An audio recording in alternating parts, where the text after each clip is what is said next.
पश्चिम Asia में जारी तनाव के बीच ईरान की ओर से एक ऐसा बयान सामने आया है जिसने अंतर्राष्ट्रीय राजनीति में हलचल पैदा कर दी है। ईरान के सर्वोच्च राष्ट्रीय सुरक्षा परिषद के सचिव अली लारिजानी ने एक चौंकाने वाला दावा करते हुए कहा कि दिवंगत अमेरिकी कारोबारी जेफरी एप्स्टीन के नेटवर्क से जुड़े कुछ लोग कथित तौर पर 11 सितंबर 2001 जैसे आतंकी हमले की साजिश रच सकते हैं ताकि इसका आरोप ईरान पर लगाया जा सके।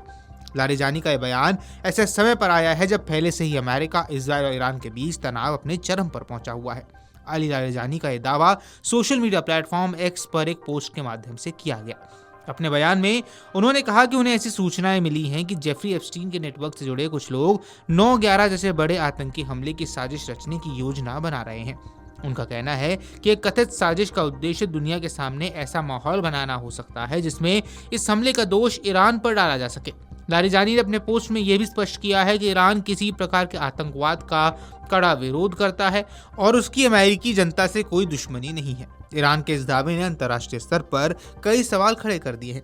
एक तरफ जहां पश्चिम एशिया पहले से ही सैन्य और राजनीतिक तनाव का केंद्र बना हुआ है, वहीं इस तरह के आरोप क्षेत्रीय और वैश्विक राजनीति को और अधिक जटिल बना सकते हैं। विशेषज्ञों का मानना है कि यदि इस तरह के आरोप और बयानबाजी जारी रहती है तो इससे अमेरिका, इजराइल और ईरान के बीच टकराव और गहरा सकता है। दरअसल पिछले कुछ समय से पश्चिम एशिया में हालात लगातार बिगड़ते जा रहे हैं। हाल ही में अमेरिका और इजराइल ने लगातार ईरान से जुड़े ठिकानों पर कई सैन्य हमले किए थे। इन हमलों को लेकर ईरान ने भी कड़ी प्रतिक्रिया दी और इसे अपने खिलाफ सीधा उकसावा बता दिया। वहीं इजराइल ने लेबनान को सक्रिय ईरान समर्थित संगठन हिजबुल्लाह के ठिकानों को भी निशाना बनाया है। इन घटनाओं के बाद पूरे क्षेत्र में तनाव और ज्यादा बढ़ गया है। ईरान ने इन हमलों के जवाब में इजराइल की दिशा में कई मिसाइलें दागने का दावा किया। इसके अलावा ईरान ने यह भी कहा कि इराक और कुवैत में मौजूद अमेरिकी सैन्य ठिकानों को भी निशाना बनाया गया है। हालांकि इन हमलों को लेकर अलग अलग देशों की ओर से अलग अलग दावे किए जा रहे हैं, लेकिन इतना स्पष्ट है कि पश्चिम एशिया इस समय बेहद संवेदनशील दौर से गुजर रहा है।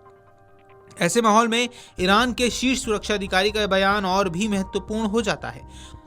उनका कहना है कि कुछ ताकतें ऐसी घटनाएं कर सकती हैं जिनका उद्देश्य किसी अन्य देश को फंसाना हो। लारिजानी ने यह भी कहा कि ईरान ऐसे किसी भी आतंकी साजिश का विरोध करता है और वह अंतर्राष्ट्रीय शांति बनाए रखने के पक्ष में है। यहाँ ये समझना जरूरी है कि 11 सितंबर 2001 को आतंकी हमला आधुनिक इतिहास का सबसे भयावह घटनाओं में से एक मानी जाती है।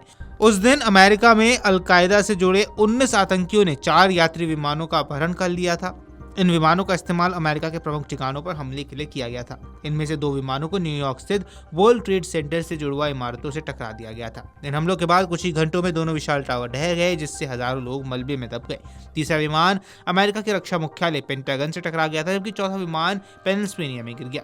इन हमलों में करीब 3000 लोगों की मौत हुई थी और हजारों लोग इसमें घायल भी हुए थे। Video desk अमरुजाला.com।